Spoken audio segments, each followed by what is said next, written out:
start it off with some trending news. And first, we're going to go to facial recognition technology. So Clearview A.I really became pretty famous earlier this year when a report came out about some of the things that they were doing. What this company does is they scraped the internet, and that means all kinds of social media, all kinds of different platforms for faces. They compile those faces into a database and then match those faces with who that identity is, who that person is, so that you could essentially upload a picture of someone and Clearview AI could most likely identify who that is. There's all kinds of issues associated with that, and there's a lot of companies that were exposed as being using this technology, a lot of law enforcement, a lot of things that were some backlashes against this company. Now we're seeing some action being taken in Europe. There's a data privacy complaint that has been filed against them, and this has the potential to be a pretty serious complaint. So here's what happened. Clearview AI has been using this for a while. They've got a database of up to billions of photos that they've scraped from the internet. There was a complaint filed by Zoe Villan, who is a chief privacy and strategy officer at privacy app Jumbo. So what Zoe did was file a request to get her information. So you can do this in Europe with GDPR, with their data rules. You can actually file a request with the company to find out what they have.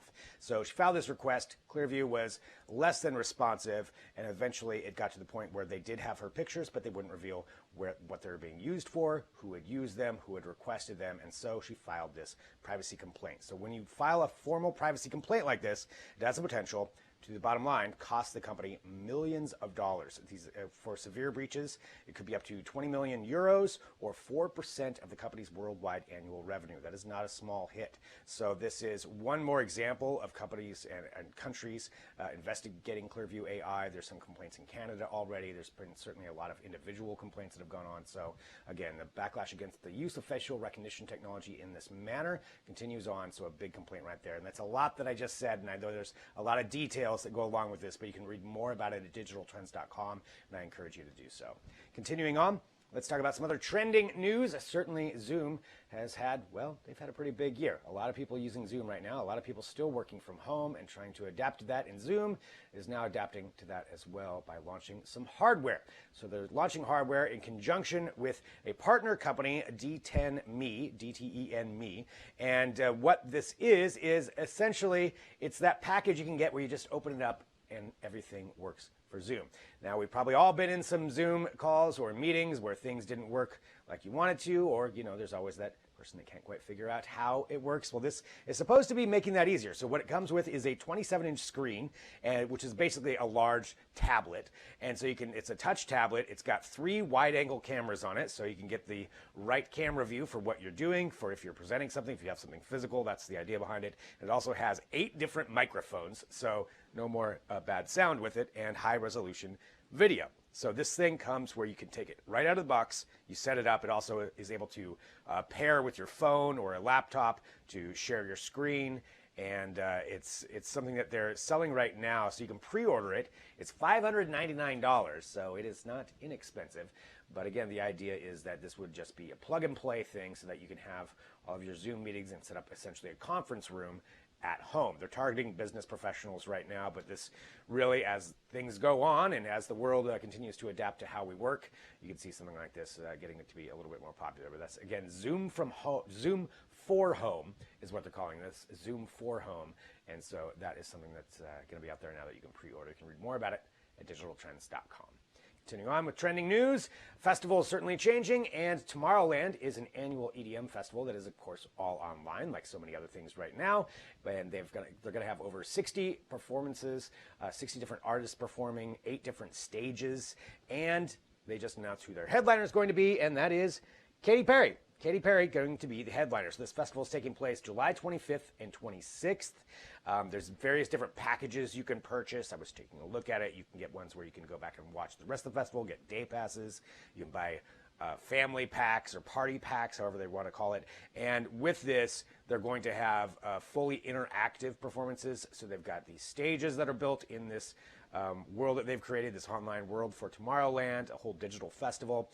Pretty interesting to see how people are coming together with that. They've got high-end video production and special effects, they said, so it's supposed to be, according to them, an unparalleled digital experience. So this is something that's going to be happening, the Tomorrowland Around the World Festival. So again, Katy Perry being selected as the headliner. Steve Aoki's also going to be part of it, Afrojack, and a whole bunch of other EDM artists too that will be all part of this. But that's, again, the Tomorrowland Around the World Festival taking place July 25th and 26th, all online.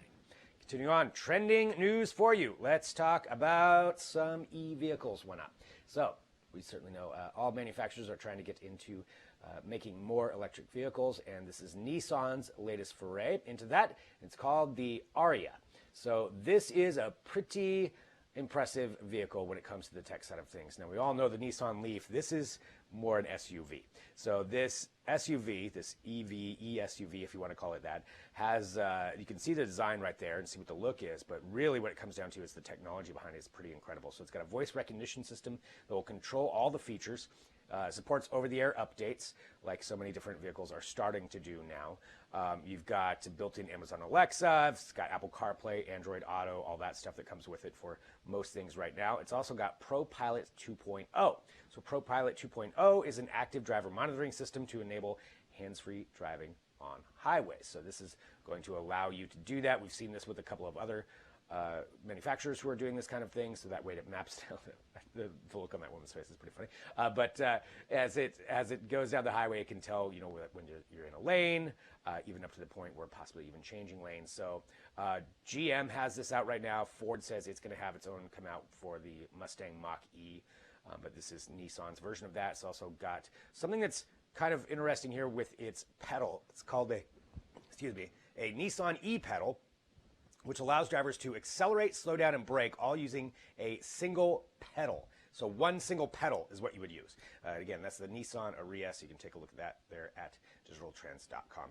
Continuing on, trending news. I'm just going to get through these here really quick for you. We've got this, something that I thought was pretty interesting when it comes to people who have diabetes. If we all know somebody who probably has this is a new thing that we've seen a lot of companies working on before, but this is a company that just came out of stealth mode. It's Movano, and what it is a smartwatch that can monitor your glucose levels without using a needle. This is really important health technology that we've got right here. So as you know, if somebody has diabetes, they either have to prick their finger multiple times a day to monitor their glucose, or there's also things called CGMs, which can lightly be under the skin and monitor it throughout the day, but it's uncomfortable and it's bulky for a lot of people. This would be really monitoring it with a watch. The tech behind it is it uses, some proprietary technology, but it's able to monitor it through the skin without piercing the skin. Pretty cool stuff. So again, that's Movano with this. They're in the test mode right now. They've got FDA approval for that, and hopefully they'll be coming out here not before too long. They're thinking maybe 2021, possibly, that they can get this out into the marketplace, but a really cool development there with that technology. So check that out at digitaltrends.com. And one more trending story here for you. This is something that's going to be happening tomorrow, and it is a launch that was supposed to happen on Tuesday. So this is happening on Thursday. It's the United Arab Emirates, which is going to be sending their first mission to Mars, the first Arab country to send something to Mars. So this launch is going to be happening, and what they're going to be doing is getting to Mars to monitor the atmosphere. So the satellite is going to go around Mars, monitoring different kinds of levels in the atmosphere, so that they can also look at the upper and lower atmospheres and determine how the two interact over the course of seasons. And all this is part of working in conjunction with other space agencies to provide information and kind of augment what we already know about it, but still a very cool launch that's going to be happening there. Scheduled for Thursday. We'll see, as usual, these things have a tendency to change depending on weather, but that is it. It's a UAE Mars launch. Check out more about that at digitaltrends.com.